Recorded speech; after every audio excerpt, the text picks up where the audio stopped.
You're listening to For Film's Sake with Irving, Twitterless Joel, and Jose. Oh, right, and me, Chris. Enjoy the show.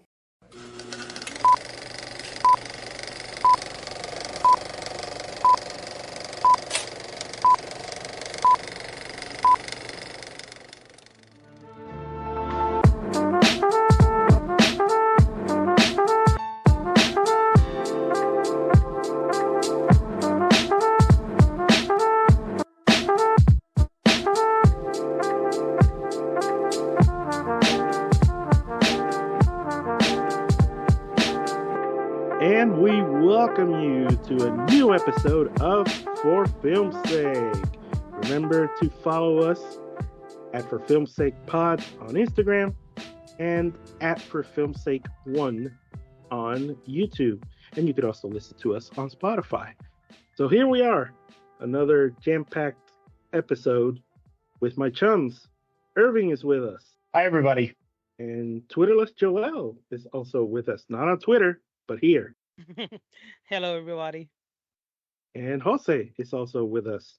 Full gang here. Hello. All right, so this episode we're going to talk about something that has been circling the film community as of late, if you will.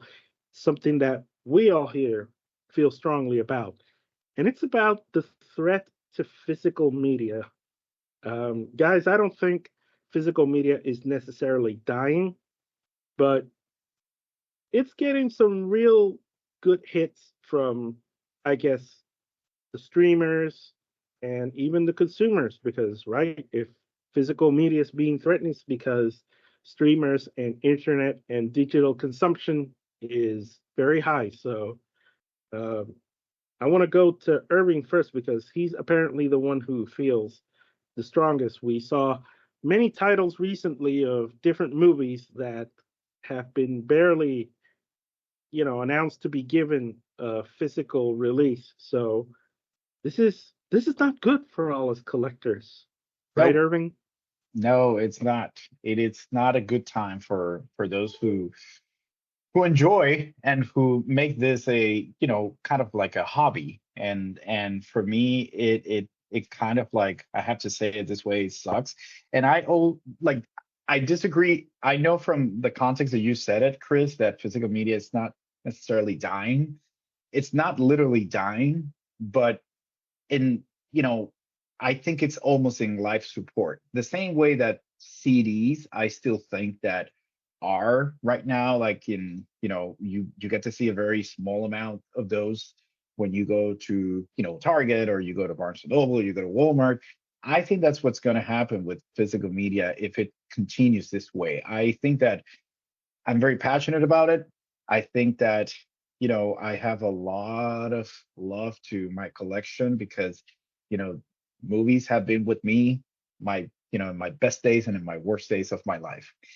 And the accessibility that I have, that I can, open a movie and watch it and maybe be that comfort, that I need when I'm struggling with something, or when I really want to distract myself with something. It's a thought that that it's kind of like right now in a blur. Like, it's kind of in a blur because not only Best Buy, stop doing this. It's just like I feel like it it's gonna slowly uh disappear from our eyes, and it sucks, for many reasons that I know that you all will talk about. But for me, it's a part of me, like collecting physical media, keeping those movies and watching them, not just keeping them as a collection of movies without me just opening them and all that. It's part of who I am. Everybody that knows me knows that I collect movies. So I am very much passionate about it, and I know that I'm going to be talking a little bit later on about Yes, I I just want to say that even though it's worrisome what is happening, certain titles not being released by the big studios, I think we have to, you know, be hopeful in the sense that um, I don't think physical media is going anytime soon. I believe that it might look like it's in life support or it's in danger of going away because of streaming services and everything that has happened in the past few years. But I still think it's going strong and better than ever. It's just that it's so frustrating when um so much titles are still in the grasp of the studios. For example, Netflix, it's a studio that is recognized because they have never or no never no they haven't released most of their titles, just a few. I remember in the beginning that they managed to release some of their series like Orange is the New Black and House of Cards. But later afterwards they decided, and it coincides in part with when they decided to stop renting DVDs because remember Netflix was a DVD rental store first, and then it became the streaming service that we all know and well some of us love, you know. Right. So when they stopped doing that, the part of renting DVDs, I think that's like when things start to get a little worrisome. Um, just a few years ago, they released some movies they had in their collection to the Criterion Collection, and some recently, like The Power of the Dog, maybe Uncut Gems, which is A24, but is considered also a Netflix movie in other parts of the world. So they're trying their best to get release some of their titles, but the effort doesn't look. Um, it should be better. That's what I'm asking. Mhm. Then you have a studio like Disney doing what it's doing with their titles, Disney titles, and uh, Ed's Fox titles, Searchlight, 20th Century Films, etc., etc. And it's frustrating. It's very frustrating because they're good films that they're being held hostage by them, you know. Mhm. And when are we going to see it in streaming service only? And what if I don't have the streaming service? Mhm. What if they decided to remove from the streaming service? What then? So Mhm. that's the worry that I think Irving is trying to say here, and I agree with him. I'm really worried in that aspect. Yeah, no, and it is frustrating because there are so many movies that everybody, there's everybody has a movie that they love that's never going to be in streaming or that's barely in streaming. And that's the frustrating part. And that's where owning a physical copy, that's where it gets an incentive. I still think there is a place for physical media, but obviously it's going to be marketed or distributed or championed in other ways. Best Buy, not anymore. Thanks for nothing. Uh, some other places eliminating physical media, okay, but there are different boutiques making these making many copies of movies physically available. You think about other places like you think about filmmakers, even filmmakers themselves being collectors. I'm sure that there are many filmmakers who are champions of physical media that might not let this happen. And I do see what Irving says about CDs. I prefer to compare it to the vinyl discs. I hope it doesn't die for a bit like vinyls did, but vinyls have made a huge comeback. Like even for the last half decade, I read somewhere that vinyls outsell CDs. That's a great phenomenon that we're seeing in music. Now, that's a whole other ball of wax type of topic. Yeah, a lot of people probably don't see the incentive. I've had people close to me to ask me derisively, like, why are you collecting CDs when you can, pirate them? I kind of do, but that'll be our little secret. When you can pirate them and just have them in a hard drive and save the space, and a lot of people don't see that incentive as much. So I still think there is a place for physical media. It's probably going to be lessened thanks to streamers, but at some point, when streamers turn into cable TV, which is increasingly what it looks like, then people are just going to hold back on it. So that's It, my wishful hope. it could be a circling thing. It could be like something that it's going to come back, you know, and what I'm saying, like the accessibility to DVDs and to Blu-rays and all that. But the problem is that if some of you remember, and I come from a generation where I used to go to video clubs and rent movies. Those disappeared Hmm. completely. Business went down. Look what happened with Blockbuster. It became a museum now.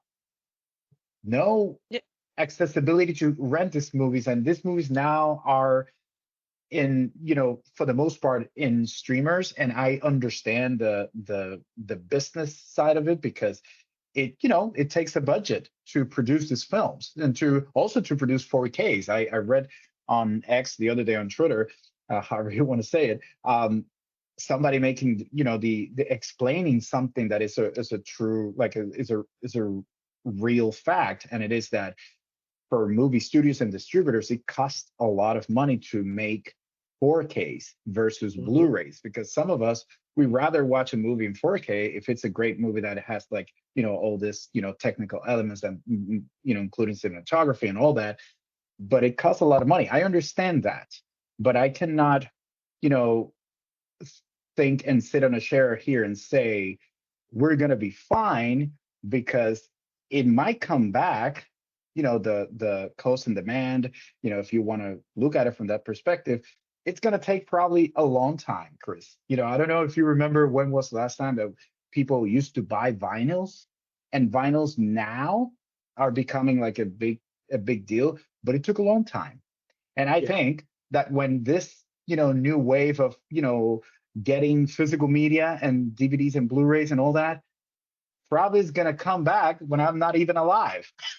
Mm. And I really think that this is, it's a natural process, I am assuming, but at the same time it's very, I feel like it's discouraging. And it's discouraging because, you know, distributors Yeah. um, are not are not paying for it. They don't want to pay for it, and they rather maybe make a business with streaming services. And look at what Amazon is doing with Yeah. MGM, you know, and look at Paramount Plus or and with Showtime. Like, I understand that, but that doesn't change the fact that we are like probably going through a dark age of collecting physical media. That is my, and I wish that I could be a little bit more hopeful. I wish, but I can't. I Go ahead, I Joel. just I just think that I understand. Like I understand what you're saying, Irving, and I agree with you that I'm worried, like I said, because when films are held hostage, those are films that we might never see again. For example, let's think something like which has been held hostage by Warner Brothers for many years since its release. The Devils by Ken Russell, 1971 film. Uh, there's a lot of fans of that film. I'm one of them. I managed to watch some features of the film in a class I took at college, and I became obsessed. You know, I wanted to see what else is this film now. You know, and thankfully to a streaming service called Criterion Channel, I managed to watch the whole film, or did I? Because I know there exists another version of the film that has been censored for years, and Warner Brothers has it apparently in their They in have it their in their vault. vault. Thank you so much, Jose Omar. Yeah. In their vault. So the fans of the film that we want to see the full version, we can see it because there's not a copy out there that has the full version. And if someone has the full version, it's either a bootleg or a copy that is not in the greatest condition. So we have been um, petitioning for the film to be released in its entirety for years, at least since I saw it. I've been a huge advocate for that. But more people that are older than me and have been, you know, advocating for that for longer. We want the same thing, and we haven't get it yet. So it's not only now. It's not only now that we have been seeing this problem of films getting being held hostage by the studios. It's something that is happening from the very beginning. That physical media has been in its existence, since the 1980s, early 80s, late 80s, something like that. It's the first VHS released. So it's not new. It's not new that films have been held hostage by the studios, and that's my biggest worry here. Not if physical media is going away, because I don't, as I said in the beginning, I don't think that's happening, because DVD sales are still going strong. Blu-ray sales are going strong. And I know more people want more 4Ks, but like Irving said, like you said, Irving, it is too costly. That's why boutique labels were the first ones to like embrace 4K and trying to do the um the more possible, to bring 4K to the mass Yeah. media, to people. And some boutique labels took their time with it. Those who collect, which label I'm talking Yeah. specifically about. But they managed to go to 4K. They managed to move to that, but it has been a process, because it is very costly, and also not every movie is worth a 4K. Right. I'm sorry to tell it, but not every movie is And, is is, and is I worth it. agree. And sorry. And I agree. I agree with that. And I want to remark a little more about that, but I want to let Jose talk first for a moment. Give us your 2 cents on this. You've been absorbing what we've had to say. What do you have to say? Man, I am a really advocate of physical media. I have a really um great collection, very big collection. I really like streaming. I stream a lot. It's like Hmm. more affordable to watch films and to explore films and streamings like Netflix, like Prime Video, Hulu, etc. Uh, but sometimes the internet goes out, and when the internet goes out or is like doing some hiccups or buffering, there's always space for physical media. Also, Yes. the physical media has better quality. Right. It has the features, special features. Netflix don't give you that. Not even So, in VOD. They're like doing yeah. it a lot, in with some titles if you Yeah. own it on VOD. I see that. I see that. And the thing is that, uh, to make it clear to anybody listening, we all are a why not both type people. We all stream. We like streaming. This is not a binary black and white thing where, streaming is evil and physical copy is what it is. No, no, that's not how we do it.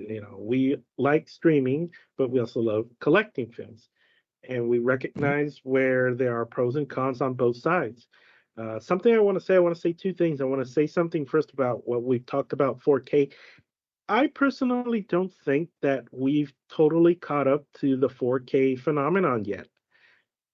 There's the factor where you have to own a special 4K type television. You have to own a special 4K Blu-ray player, and then also you got to buy the 4Ks. And I think 4K might have, I don't know when the first 4K copy was made, but it might have come 15 years too soon, in my opinion, because uh, we still haven't caught up to it. And the moment when I realized that was during last Black Friday, when I saw the same movie on Blu-ray and on 4K. The Blu-ray copy was costing $15, and the 4K copy cost $10. So that means that 4Ks are not necessarily selling as much as studios and the distributors anticipated it, because I also read somewhere that DVDs still outsell Blu-rays. So people still, I think, haven't caught up to 4K technology, and that's fine. I think some of that technology's been a little, uh, you know, kind of a little too forward.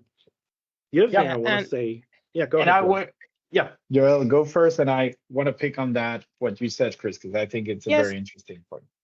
it's just that 4Ks are very important. Don't.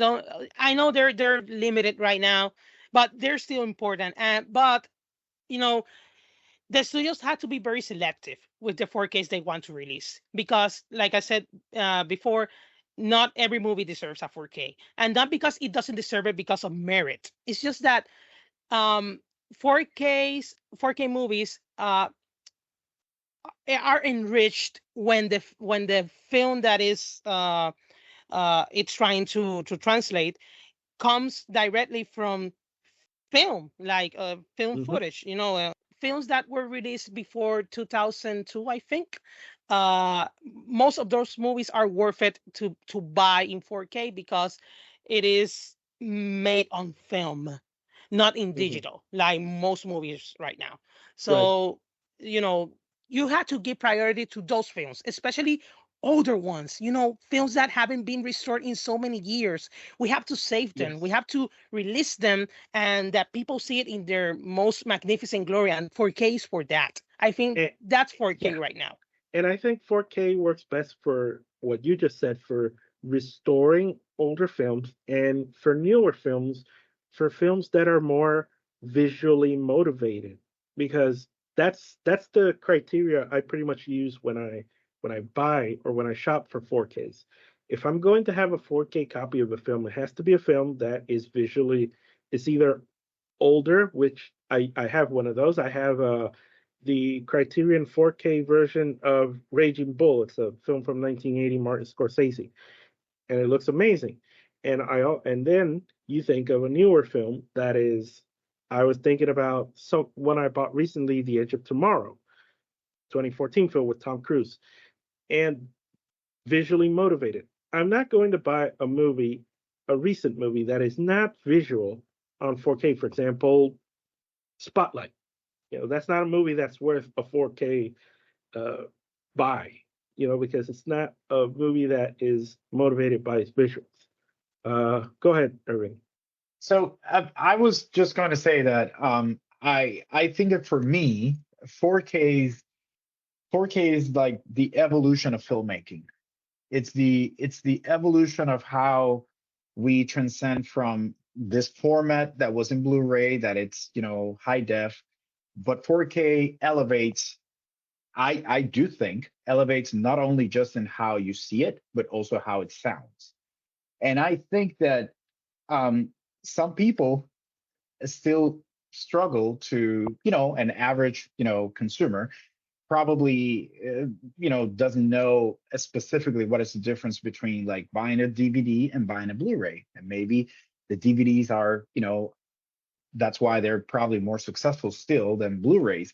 So imagine doing that transition to 4K. If you don't understand what you're really buying, then when you see the price, in that case, Chris, that you mentioned the example, for the most part, when I'm gonna buy a DVD or a Blu-ray, sorry, or a 4K, I look at the prices, and sometimes the price for a 4K it's $10 more than the Blu-ray, and that plays a big part in terms of like, am I gonna buy this?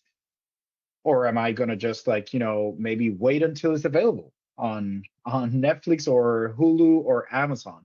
And I do think that um what what for me it becomes like this is more like an observation, is that I think it's more convenient to wait for movies to be available on streaming or to on VOD, video on demand, so that you can rent them. I think it's more convenient, and because I think that also this plays a big part in this generation, how easy is to access those films Hmm. versus buying them and collecting them, right? This becomes a space, this becomes part of your apartment or your room or something like that. And I understand those things, and we kind of evolve too, but at the same time there's a group of us who who appreciates that, who appreciates the processes, even like Jose Omar was saying, looking at what are the special features that comes inside this, Blu-ray that makes you, have a more enriched experience in terms of like, the process of filmmaking and understanding certain things and be more curious about other things. Yes. And I think that that's the value. For me, the value of this, that's why Criterion Collection is so prestige, and it is so prestigious, sorry, because it provides you that opportunity for cinephiles or for people who love the process of filmmaking. You have that additional feature, you have that additional thing, and I feel that the more that we continue consuming it on streaming, because it's more convenient and it's easier for everybody, the less we're going to have copies of movies. And then Amazon is going to have some of them available, but the prices are going to be skyrocket expensive. And that is a problem.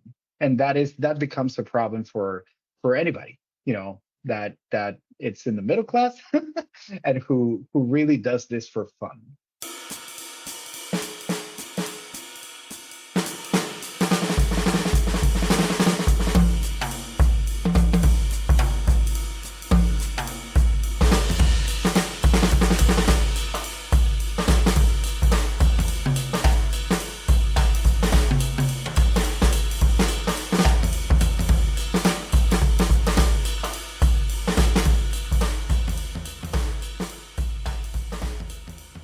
Joel, I mean, Irving just described, a value of physical collecting. What is your personal thought of the value that physical collecting gives you? Oh no, physical media is very important. Like, I have a generous collection. Um, and how I see it is that those are films that I like. Those are films that whenever I want to watch them, I could. I can't be stopped by the algorithm or the decision of the streaming service to remove the film. For Hmm. example, the other day, my brother wanted to see Steve Jobs, the Danny Boyle film, Yeah. and he asked me first if there's a streaming service that has it right now, and I checked, and there wasn't any one of the ones I have that had the film. But I said to him, "Dude, I have the film. We can watch it here." And was like, "Oh, okay," and we watched it because I had it. Be- if I didn't have it, he couldn't watch the film that day or any other day because no streaming service had it in those days. So what I'm saying is that those are films that you want, that you like, Hmm. that you save it for yourself, but also you save it for others. That's a good Yesterday, one. those days it was my brother. But what I think is that when I die, I'm not gonna leave many money behind, or a huge inheritance, you know. But those films for me are going to be my inheritance to whoever I, left my things towards to. But if You're it's going not to to leave your someone, movies. You're going to leave your movies to Marta Cabrera. maybe, I don't know. But you know, Who is the I Marta Cabrera of your life, Joel? That's what Chris is saying. no, vacilen. What I'm saying is that I'm gonna leave it to someone or to someone's. I might Yeah, yeah, yeah. leave it for a library or a company that collects films. It's not going to waste, I think, Yeah. and that's That's important. good. We're saving history, is what I'm saying. So there's that. Jose, give us a word about the value of physical collecting for you. Man, I think collecting physical media helps to preserve obscure films. Previously, Joel has mentioned this film, The Devils, is very hard to get the original cut by that from the director.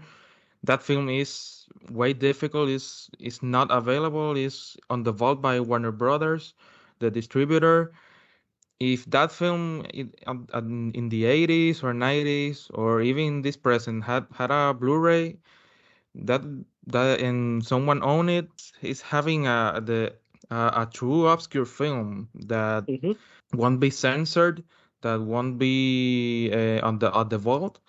There are some movies that the Criterion Collection has been releasing, like the Inland Empire film from David Lynch. Hmm. There are some other movies that were very obscure, like Possession, a film from 1981, that is released on Blu-ray and recently on 4K on Australia, and they have made excellent collector's editions. Yeah. Uh, and so there's some examples of rare films that are overlooked by the limited streaming collections that might eventually disappear. No one knows. So we as owners, we have these movies and appreciate it. Then with these copies, um, because owning a film like this on VOD, if they're on VOD, um, they are subject to be censored, to be out of Right. the retailers. People depend 100% on digital media, on streaming, on video on demand. This could result in some obscure films to become entirely lost. I have something I want to say about that, but let me get to Joel first. Yeah. Yes, I just wanted to add, Jose Omar, what you said is very important. And the perfect example is a little film called The Passion of Joan of Arc, by director Ooh. Carl Theodor Dreyer. Oh, Uh, okay. if I'm telling well the story, this film was thought lost for many years. This is a film from 1928, so that you have an idea that many of films of 1920s and 1910s and 1930s are lost because of a fire or something natural, happened, and the movie got lost. And this film was a film that that many people for many years thought it was lost, and then a copy, like I'm going to tell it like my professor told us the story. A pristine copy of the film was found at a convent, I don't know where, but it was found. And that's the version that most people that collect film we have on our homes today. So if Good. it weren't for that person, that nun or bishop or whoever was the person that kept it in the convent, if it weren't for that person, we wouldn't be seeing that film today. That has maybe one of the best, if not the best, film performance of all time. So imagine that. That's what Jose Omar and Irving and every one of us is worried about. That is going to Yeah. happen in the future, and So I that's hope yeah, so I that's why hope important that physical media. Mhm. so I hope that someone can find the original cut from Ken Russell's The Devils. Please and thank you, Yeah. because Yeah. it's very very wanted by these cinephiles, these people like us that really love cinema, that really like to watch the original cut of that film, and that film is very hard to find, like Joel said earlier. So yeah. And I want to add about the censorship. I mean, we saw this a few years ago. Correct me if I'm wrong. If I'm wrong, I could be wrong. But wasn't it a few years ago that Disney Plus had the Harley Quinn film? The Margot Robbie Harley Quinn film, and they censored scenes that had excessive blood or something like that. And there was an outcry about that, and that sort of issue is something that I find valuable in physical copies. If you have your physical copy, you don't have to worry about somebody censoring something like blood or a sex scene or a fight scene. There was the whole thing, the whole hubbub about the church scene in the movie Kingsman: The Secret Service. Mhm. Where there are versions around that don't have that very important scene. So Mhm. That's one of the values I see. And another value that I see to finish up this whole discussion is sometimes there's a movie that you love so much that you need to have it because it's never going to stream. The example that I give everybody and anybody that knows me knows how much I love Gone Girl. And that movie rarely streams. I've seen it Yeah. a couple of times over the years, but this is a movie that I literally watch once a year. I have a special date for it and everything. And if I didn't own my copy of Gone Girl, I probably wouldn't see it once a year because I never see it streaming anywhere. And that is my biggest value of physical media. And, suffice it to say that we all feel strongly about this. And we certainly hope that we, people like us and filmmakers share. I know filmmakers do share our plight on physical media. I'm looking at you, Edgar, right? That will do whatever in their power to keep it alive. So this was a really good discussion. So It is, uh, but I want to have one last thing about sure. this, and I think that we spoke a lot about how we feel and about this, unfortunate, situation. Um, but I also wanted to say this, in recent days, we saw that apparently Fox Searchlight slash Disney are Mhm. not going to release the physical media of All of Us Strangers. Or Mhm. let me just say that at this moment, it doesn't have a release date yet. We are not talking about any film. We're talking about an important film Mhm. that it is Mm-hmm. starting a gay male actor playing a gay male character in a romance, but also in a movie that is even more profound than just his own, sexual orientation. Sure. And people are not going to have the accessibility to watch it, Mhm. or even worse, it's going to be only circumscribed to the parameters or whatever Disney decides to, if they decide to release it in any stream service. This Yeah. is what we're talking about. Yeah. Mm-hmm. And what we're talking about is that will never have the control of the streaming movies that we owned, and quotation mark here, we own, because we don't know what can happen. There are a lot of hackers. There are a lot of situations that can happen. And Mhm. those movies that are in our library can get deleted, and we do not know what can happen. Or And this is edited. not going, yeah, or and I'm not going in a loophole here, like being super paranoid. No, these are things that can happen. Mhm. And the Mm-hmm. power of Mm-hmm. owning your own movies, that you're paying for it and you're watching it whenever you want, however you want, and when and how it was released in a physical media. So I And am how the saying uh, this, and yeah, how the filmmakers intended. yeah, Right. the So vision of that filmmaker. And I think that this is very serious and more than just only, oh, people are crying because, All of Us Strangers have not been released, or doesn't have a date of release. That Mhm. is not it. It's Mm-hmm. bullcrap. It's being held hostage, like I said. It's been held That's the hostage, and I think that that is a that's the perfect way to problem. put it. Mm-hmm. The That's the problem. perfect way to put it. Mhm. And that cannot happen. That a studio owns a film like no one can have it. That's a big problem, and And Yeah. that's my biggest worry. I Hmm. always respected. I don't even remember a director that I heard, but I have heard many filmmakers who say this film, it's not my film. This film became everybody's film when it was released. So Mhm. I think that there's a lot of power behind it. And I think that this is not just only a podcast that we're just complaining about something. This is just, there's a more, I would say, like a serious, component here Yeah. that we should all be in the look for. And I think that if there's a huge legion of physical media fans here, we should voice it. We should make it like very evident. And this is not about like cussing out only Disney or Fox Searchlight.